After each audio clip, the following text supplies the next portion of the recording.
U.S. Ambassador to Israel, Mike Huckabee. Ambassador, thank you so much for joining us. I know you're incredibly busy. If we can put these live pictures up once again of these aid drops, and if you can tell us what you're seeing there on the ground, along with Envoy Witkoff.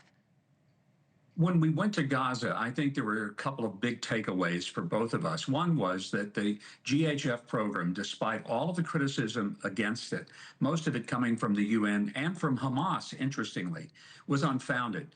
They're efficiently serving meals. They've already served over 100 million meals.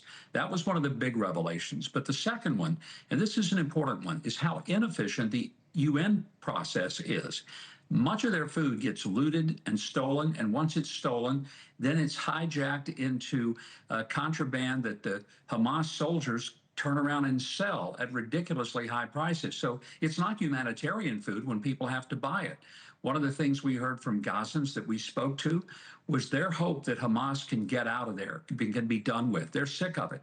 And they know that their suffering is not being caused by Israel, despite what you hear on the international media.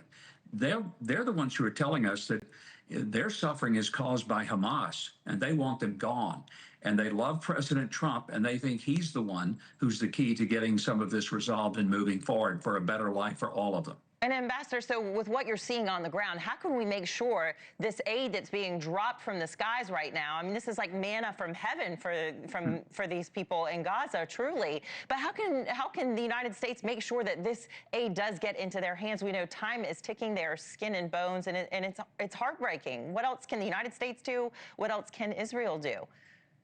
The United States can continue to do what it has been doing, and that is to get food in a way that keeps it out of the hands of Hamas. That's why the GHF program has been effective, because they can't steal the food very easily. We watched in real time yesterday with Hamas soldiers jumping up on the UN trucks with rifles, overcoming the trucks, taking the food. The UN has an interesting euphemism for it. They call it self-distribution. Anywhere else in the world, that's called theft. But here's the reality that I hope people will understand. Is there hunger in Gaza? Yes.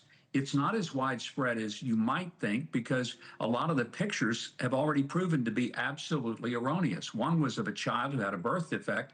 Israel, in fact, had sent that child to a hospital in Jordan. Yes, and Ambassador, that is one example, and I don't mean to step on you here, but this, as you know, is a real problem, and that's why we're reporting on it. That's why it's our lead today, and it's very dire. There are people there who are going multiple days without food.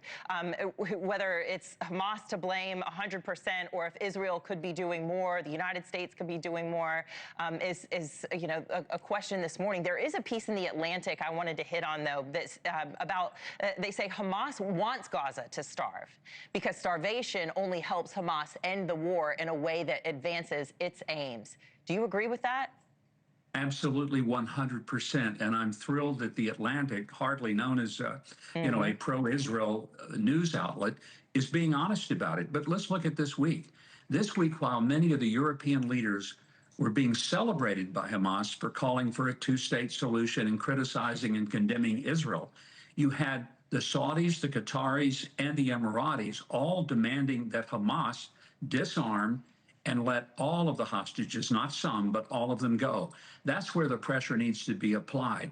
And by the way, a lot of the reports about starvation or IDF people shooting at hungry people, a lot of it is absolute nonsense. And the source of it is the so-called Gaza Health Ministry, which, by the way, that's Hamas. So their own sources are being picked up by news organizations, quoted as if they're real, when in fact they are absolutely fabrications. It's really hard to get a clear picture of what's happening. It's one of the reasons that Steve Witkoff and I went to Gaza yesterday to see firsthand, witness with our eyes, come back and give the message to the president. Thank you for watching. Subscribe below and download our NewsNation app right now on your phone, and you will get fact-based, unbiased news for all Americans.